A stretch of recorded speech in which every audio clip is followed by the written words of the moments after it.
Welcome to the Spin Axis Podcast. I'm Erik Barzeski. I'm Jayson Nickol. I'm Tyson Deskins. This episode is a response to a reader email. Alex from Michigan, among many others, to be honest, wrote in, and Alex specifically said, what are your recommendations on how to balance swing improvements with performance once you get to the course? Essentially coming out of winter practice season for those of us up north. For example, if I get to the driving range prior to a round, it doesn't necessarily mean winter indoors. He's just asking transitioning from indoor golf to outside golf. So that's the general topic. But for a lot of us up north, it's April now. We're starting to get into playing outside. For example, if I get to the driving range prior to a round and I'm hitting a fade with my first 5 shots, do I do shallowing drills and try to get back to my natural draw? Or do I forget that and play with the swing that I have that day? How do I take my game from inside to what I do outside? Jayson, thoughts? Yeah, it's a great question. I mean, we're definitely at that point in the year where everyone, even us in Winnipeg, are thinking about getting outside to golf. It's got to get warmer someday. Oh my God. This weekend, I think we're getting double digits. I think that's like 40s We're to recording 50s. just after Easter, but this episode will probably come out in early May. But yeah, we just had some snow, all of us. We should be out by then. But yeah, I mean, when you go to play golf,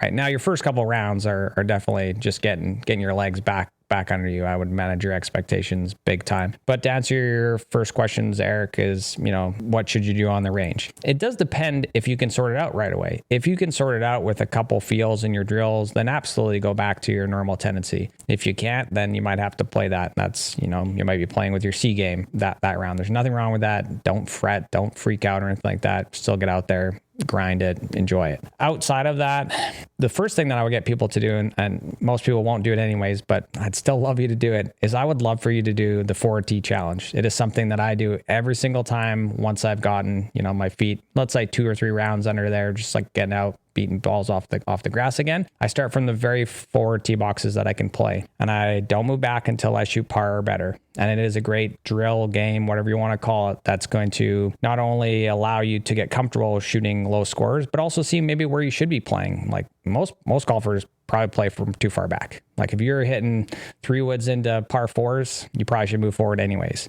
But for everyone out, yeah, I mean, if you get close to shooting par and if you want to move back later, then you can, but it's going to get you comfortable hitting lots of wedges, having lots of birdie putts, seeing where maybe the holes in your game are, and you're not just playing from the same tees that you've played for 20 years. So give that a crack. That's how I start every season. Yeah, I like that. I think it's important too, Tyson. I think a lot of people have a different ball flight when they get outside because they don't have square lines on the edge of a mat to align themselves. And so they get aligned very differently the first time they get outside. Absolutely. And I think it's one of the harder things to teach anyways is alignment, because we're all so different, and golf courses have tee boxes that aim you one way with fairways going the opposite way. And to go back to, do I try to do shallow drills or do I play the shot that I'm seeing? I would say this. I think I'll have people even in the studio say, yeah, I hit a little bit of a fade and they're hitting a 7-iron. They're swinging 10 left with a face that's open 6. And I'm like, that's not a fade with a 7-iron, right? Like I would say, it depends on how much your golf ball is curving, right? If you get to the range and your golf ball is curving a lot, then I would say, yeah, let's do some shallow drills, right? And see if we can't straighten that out. If it's a 5-yard fade and you feel like you can play your round with it, play it all day. Let's not mess with it and try to ruin low point because you're trying to shallow the club. Let's hit the ball solid, control the curve, and play golf. And then you can get back to the range and try to sort it out. What would you tell that player, Erik? Well, just to go back, I'm laughing because you said alignment is one of the toughest things to get. It's like golf is so stupid hard. Like, gosh, you're right. Alignment is one of the tougher things to get. And it's just alignment. It's just standing there pointing in the right direction. That's all it is. And people can't do that right. I can't do that right all the time. We all work on that. Like, it's all something we have to keep in mind. It's like, gosh dang it. Like, the list never ends. It's just so many things. So, like, maybe accepting the fact that there's 478 things you have to do all at once in the golf swing.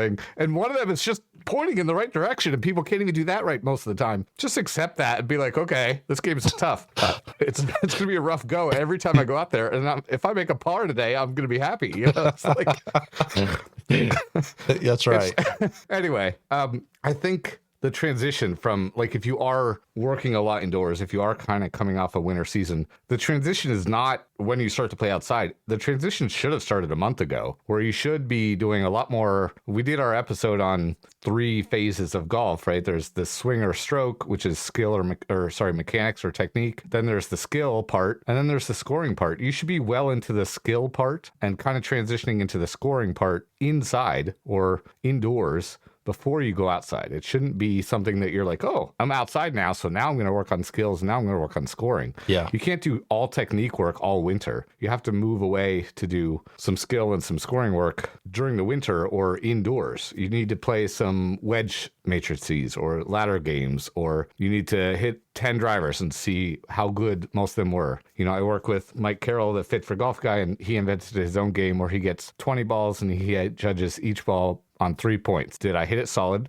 Did it start to the right of the stick? And did it draw? And if he's really picky, did it overdraw? You know, or go draw a little bit. He keeps track of it in a spreadsheet, and he does that. So, like, that's not necessarily technique or mechanics. It's more of the skill of doing it, hitting a ball solid, controlling the start line, controlling the curve. But he can transition to playing more easily because he's worrying more about the results of the shot without worrying, did it go exactly to that flag or anything like that? But did I hit it solid? Did I control the start line? So on. So he's working on the skill of using his technique or his swing or his stroke. So you needed to start a month ago, you know, I would say. Yeah, don't fret if you haven't, though. Yeah, 100%. No, but if you didn't start a month ago, start now. And indoors, when you're indoors, work on those things. Absolutely. I would say this too, right? We've also recorded those episodes on random practice or block practice. And there's, you know, Dr. Erickson wrote a book called Peak where he talked about deliberate practice, which is sort of exactly what you just talked about with Mike. Deliberate practice is showing up with a very clear objective that you can measure, right? And track your progress. And ultimately, it should sort of be hard. You know, your objective should be hard to where you're actually going to fail about 50% of the time. Yeah. But you're tracking this like he's tracking through his spreadsheet, and he's not going to start it on the right side of the stick and curve it the right amount every single time. But he's paying attention to how successful he is, so he knows what parts of his game to work on. You know, Jayson, let me ask you this, like, what are your go-tos out of coming out of the winter on hitting off a mat to getting used to hitting a golf ball off of real grass and dirt and all the stuff? Yeah. The hard part is for a lot of us up here, you get to go golf, but then you're still hitting off mats to warm up, which is tough. And I mean, one of my most viewed videos is just me hitting a golf ball off a mat saying like you hit it fat, you know what I mean? But it just shows you it hits home to so many golfers because you're so excited. You're like, all right, I get to go golfing. You get out, you know, throw some balls down onto a mat and you're like, man, I am flushing it today. And then you get on the golf course and you just fat it by like, you know, an inch behind the golf ball. It's hard, right? Like we just talked about alignment. Now we're talking about a low point. And, you know, on mats, it's solid and you get out there and it's a little soggy and the ground's, you know, not going to accept any bit of fatness on that. You just got to work on that. So the hard part is if you can sneak out in front of it, put the ball on a small little tee, hopefully you don't get yelled at, grab some foot spray and work on that. Like work up and down on the face. And you can do that off a tee just to build low point control without taking a divot to begin with. And then let's say the last shot where you're like, all right, now I'm going to like get ball first contact and a little bit of ground. And then you've got now your feel of like, all right, what's good ball first, go back onto the mat. Hopefully you don't get yelled at whatever range you're at. But yeah, that's how I would do it if you can't hit off mats. I mean, I have throw that one with a little microfiber cloth. There's a couple different ones. You can put an alignment stick back behind you. I'm sure you got a couple other ones. So, I mean, we got the strike wedge. Strike wedge. Yeah. I think we still have a coupon for that somewhere in there. But man, that's a great piece of kit to do the same thing. You don't have to worry about, you know, some people are like, I just set my towel down the range. I'm like, oops, sorry about that. Yep. The Cobalt QZ6 rangefinder changes the game with an innovative optical zoom that adjusts from 6x to 12x magnification. The zoom means you can clearly identify targets, check out the lie of your next shot, look for your golf ball from the tee, and more like never before. Combined with Cobalt's proven slope compensation and their proprietary pin sense and surge technologies, you're getting laser accurate readings from 5 to 2,500 yards. 2,500 yards, shot after shot. Cobalt rangefinders deliver advanced optics, intuitive technology, and rugged construction you can trust. Plus, every rangefinder is backed by a lifetime warranty and sold direct, so you get uncompromising quality without the retail markup. Learn more at cobalt-golf.com. Erik, let's sort of think of this, you know, if you're early in the season, you're probably not going to hit a bunch of greens in regulation. Another part to sort of get prepared and ready outside is to sort of dial in your wedge game. If you're missing greens, you're probably, 10 to 35 yards off the green. What are some good things for players to do to dial in those numbers? Yeah, well, that's the toughest part. I actually might beg to differ slightly on not hitting a lot of greens. I find that a lot of the members at my academy, for example, especially if they're not using necessarily launch monitors all winter, sure, they're just kind of using them toward the end of the winter, they can actually play some of their best golf in April and May because they've been working on start line and hitting the ball solid all winter. Okay. So they actually hit a lot of greens when they come out. Yeah. But their short game and putting tend to be not great. Some of them, their putting is fine and okay. We have a good putting green at my place also. And so some people don't use it and some people use it a decent bit. But the short game is, to me, one of the tougher things to do. Doing a distance wedge matrix, that's a good, do some ladder drills, etc. But the short game shots, until you hit some shots, I played over the weekend. And, the grass is like really kind of firm right now. Yeah. Because it's kind of cold. It's been growing all winter. It's kind of clumpy. It's, it's all over the place right now. It's not soft. It's not white. Yeah. So it's just, yeah. It's tough to get used to, what this feels like. It's tough to reacquaint yourself with how short game shots feel. So spend a lot more time working on some short game shots and doing some of those things when you're out. Yeah. I mean, that's the biggest one for me. It's I go to the putting green, I hit chip shots and go before you go to the range. The amount of people that I see that walk past the chipping green and the putting green and they just go to the driving range and smash, 7 irons and drivers. And then they wonder why they can't get up and down anywhere close to 50% of the time. Well, that's why. But the problem is that people don't like practicing stuff they aren't good at. And so it becomes this vicious cycle of, I'm not really good at that. I don't feel like doing it. I'll do it after my range session. And then they go to the range for an hour and they eat up all their time. What are you going to do with that? Like you got to know where your weaknesses are, and probably in the beginning of the season it's going to be those. So go work on it. Bring a friend, play a game, make it more interesting. That's going to make you want to do it more. Yeah, so I'm just going to add to that. Jayson was like, you got to make a game out of it, sort of like you're playing golf. And if you have a buddy there, you can create an up and down game where you're hitting, 9 different chip shots from around the green where you got to get the ball up and down. I definitely think that's a way to try to dial in those numbers like Erik was just talking about, and what does it feel like to get that club moving through that grass without just sitting there sort of banging balls one after another to the same spot without really paying attention to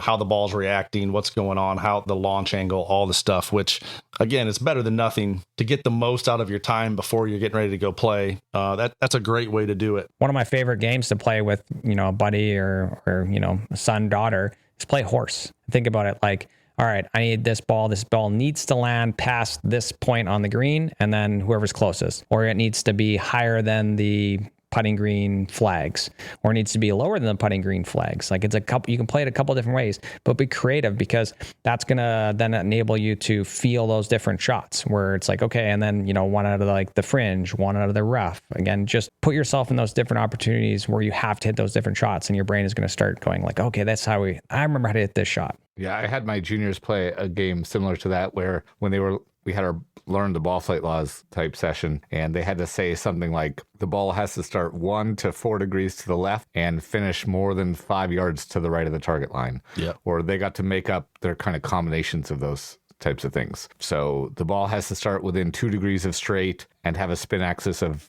-8 or higher. So a big straight draw, nice. Something like that, so whatever it was. The creative ones, realized when they had a lefty in the group and they had to go last, though. The person who designed it had to go last, and they got double the points or half the points, so depending on how they did, right? They got graded more harshly because if they couldn't pull off their own shot, they didn't get the points that the other people could get for pulling off their shot. At the end of the day, though, the question is too about like, how do you take, like, I'm working on my swing inside, I don't care about results, I'm hitting into a net, to how do I play when I'm outside? And, alignment and those kinds of things are in there. I tell my students, because some students seem to have a natural knack for, I separate, there's where I'm working on technique and trying to do that stuff. And when I go play, I don't worry about the 3 things that I have in mind right now, and I just go play. And I generally will tell my students, you get 1 swing thought on the golf course. It doesn't even have to be one of the things you're exactly working on right now. It might be something a little bit earlier. It might be something that we worked on 2 months ago or something like that. So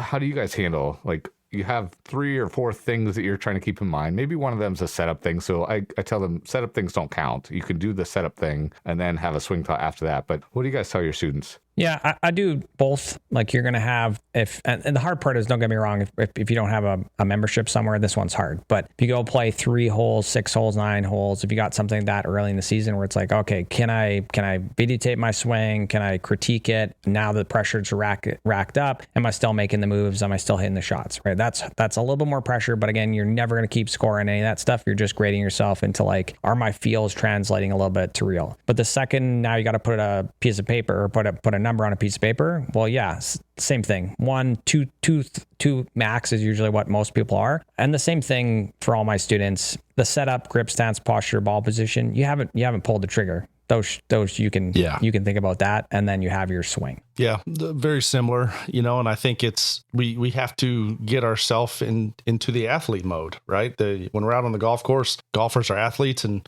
aside from all the technical pieces that we can sort of bog ourselves down with all the winter, we have to feel what it feels like to hit the shot we're about to hit, right? And allow yourself to get into that mode, which is easier said than done, and I get that. But yeah, if we're out there with more than 1 or 2 thoughts, it's probably too much for us to perform at our highest level. Yeah. So I asked my juniors this question because alignment's a big deal. I asked them, when you're out playing golf, because we're going to hopefully be playing golf here soon outside, I said, can you put an alignment stick down between your feet and the ball and then step up and hit the shot, just like we've been kind of doing all winter? And they all said, no, that's whatever. That's not allowed. I said, by who? I'm like, the rules. I said, I didn't say in a competition. I said, when you're outside playing golf, can you put it? And they're like, oh.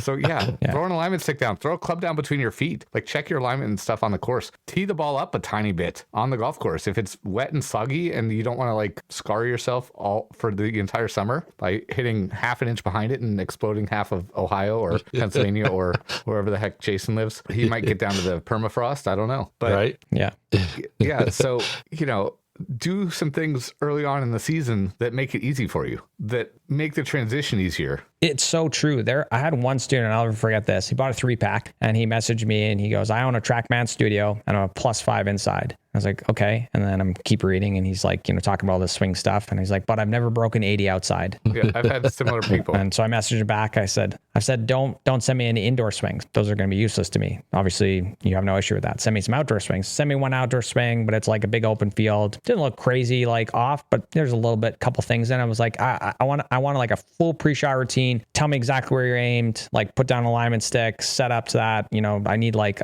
full from, when you're picking your target out. And so he sends me a video, no alignment stick on the ground, but he goes, yeah, I'm aimed out towards this tree in the distance and I'm trying to hit a draw. And I kid you not, he must have been closed 30, 40 degrees to this tree. It was the most awkward I've ever seen someone standing over top of the golf ball. And of course, because he's so misaligned to his target, the rest of the swing just gets all this weird, like even weirder than the other swing that he sent in, because obviously the other one was a little bit better aligned. And I just messaged him back and I said, did you watch this video? And he's like, yeah, it looks really funny. I said, it's because you're aimed so far right. And he goes, oh, that would make sense. I said, all I want you to do is I want you to go to Home Depot. I want you to buy 2 giant long driveway markers, like the ones that are like 8 feet. 6 feet. And I want you to 6 feet. I said, I want you to stick those out in front of you about 12 to 15 feet, make a little screen, and then put, 4 alignment sticks down, make a little box, just like your indoor studio. He messaged me back. He was like, I can't do that. That's ridiculous. That's freaking crazy. And I was just like, if you want to get better at golf, you're going to do that. He's like, okay, fine. This is stupid, but like, I can't even keep score. I'm like, well, that's not the point. The point is I want you to get comfortable getting into your alignment. He said, okay, fine. Messaged me 2 days later. He's like, well, I look like a complete idiot. However, I hit a lot of good golf shots. I was like, okay, great. He's like, well, what's next? I said, I just keep doing that. And then as you get more and more comfortable, remove, 2 at your feet and then remove 1 out in front of you. And he messaged me back. I think it was like a week or 2 later or something like that. And he's like, well, I just broke 80 for the first time. We didn't change any mechanics in his swing. And he still hasn't sent me any to the 2 remaining lessons. It was just his alignment was so messed up. To go all the way back to when you're like talking at the beginning, it is so imperative to at least be somewhat squared off to your target. And it doesn't matter if you're open or closed, but it needs to match your shot. I have a video somewhere on my phone that I show students all the time of Lee Trevino, and he's aimed 2 fairways over and hits a beautiful push fade into like his hole, but it looks like he's hitting into another hole at his setup. It only needs needs to work for the shot that you're setting. There's no rules into using like a weird quotations alignment if you can hit the ball better. I think Erik, you mentioned, was it your brother-in-law that like hits the ball better? Perfect example. He draws the ball when he has an open stance and slices it when he has a closed stance, because your body feels like the target is over there or over there when your body's aimed differently. So you swing a little differently either way. So alignment mats align people better than they realize. You got a bunch of square edges and lines, and you just align differently. It makes it easy when you're outside. You know, if tee boxes throw you off, just tee off like 2 feet behind them. Don't let the line of the tee markers, or put them out of sight. Like stand far enough away from one that there's not some invisible line connecting them that throws you off. Because, you know, you have a whole area to put your ball in, you know, so just put your ball somewhere where you don't feel like it's aiming you into the trees. Yep.